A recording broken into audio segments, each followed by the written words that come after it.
வணக்கங்க. நான் Ravichandran. Welcome to wealthy mind set YouTube channel. நாங்கள் ரெகுலராக financial freedom for common man என்ற தலைப்பில் யூடியூப் சேனலில் எபிசோட்ஸ் எல்லாம் வெளியிட போகிறோம். நீங்கள் பாருங்கள். உங்களுக்கு பிடிச்சிருந்தா உங்கள் ஃப்ரெண்ட்ஸ் அண்ட் ஃபேமிலிஸ்க்கு இதை ஃபார்வர்ட் பண்ணுங்கள். எல்லோரும் சப்ஸ்கிரைப் பண்ணுங்கள். நன்றி, வணக்கம். Welcome to wealthy mind set YouTube channel. புதுசாக ஆர்பிஐ ரூல் ஒன்று வந்திருக்கு.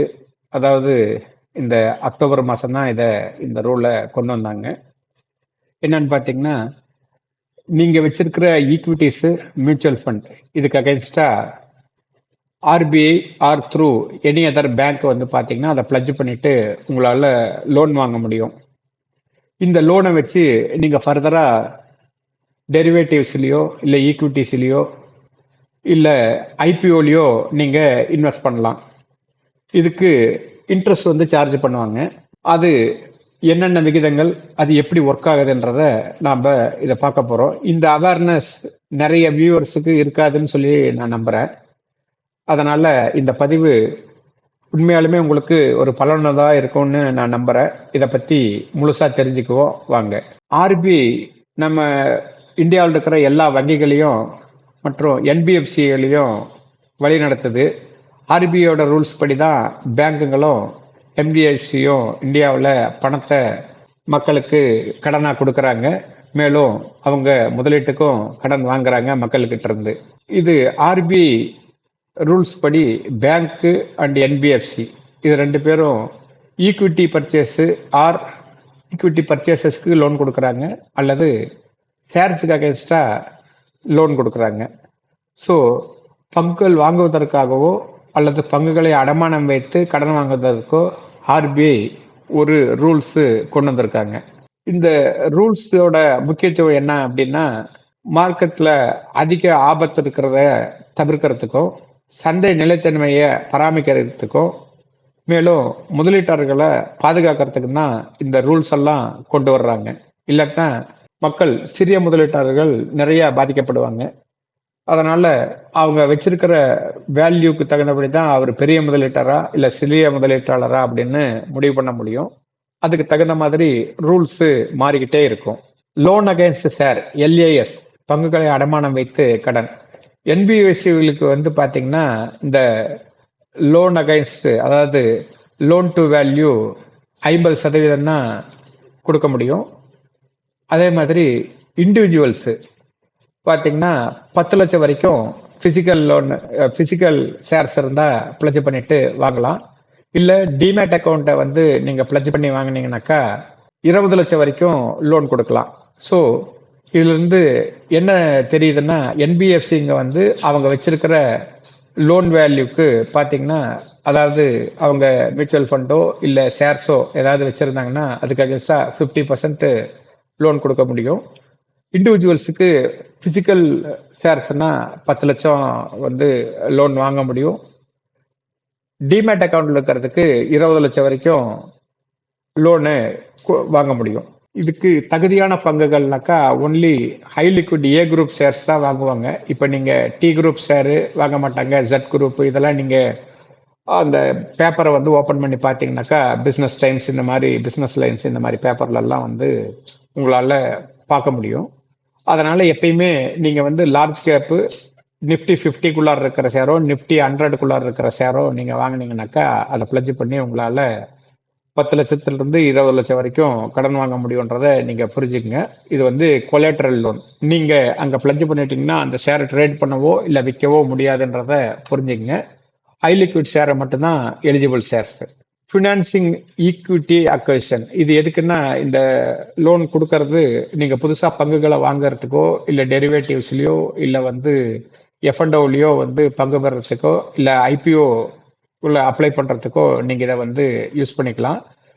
Banks cannot finance direct acquisition of companies as except in specific case. அதாவது இஎஸ்ஓபி தவிர மற்ற எதுக்கும் டைரக்டாக நீங்கள் அக்வசிஷன் பண்ணுறதுக்கு, கம்பெனி ஷேர்ஸ் அக்வசிஷன் பண்ணுறதுக்கு கொடுக்க முடியாது. சில குறிப்பிட்ட சந்தர்ப்பங்களை தவிர வங்கிகள் நிறுவன பங்குகளை நேரடியாக வாங்க நிதி கொடுக்க முடியாது. அதனால தான் அவங்க பிளட்ஜ் பண்ணிட்டு உங்களுக்கு லோன் கொடுக்குறாங்க. ஆர்பிஐயோட டிராஃப்ட் ரூல் இந்த அக்டோபர்ல தான் இந்த ரூல் வந்ததுன்னு நான் உங்ககிட்ட சொன்னேன்.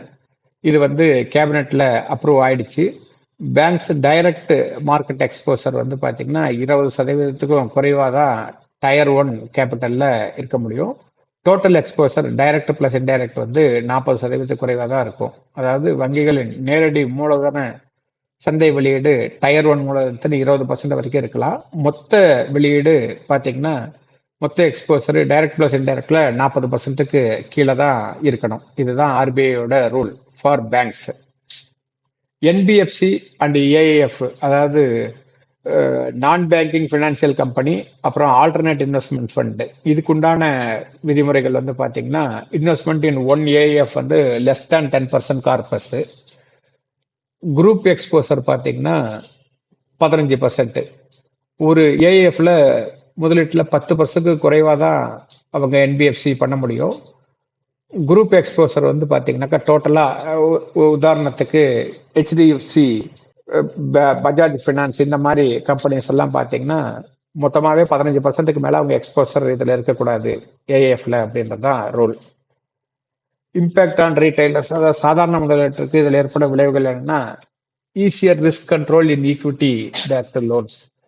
நீங்கள் பிளட்ஜ் பண்ணிட்டு இமீடியட்டா வந்து பேங்குக்கே போகாம உட்கார்ந்த இடத்துலயே அதை வாங்க முடியும்.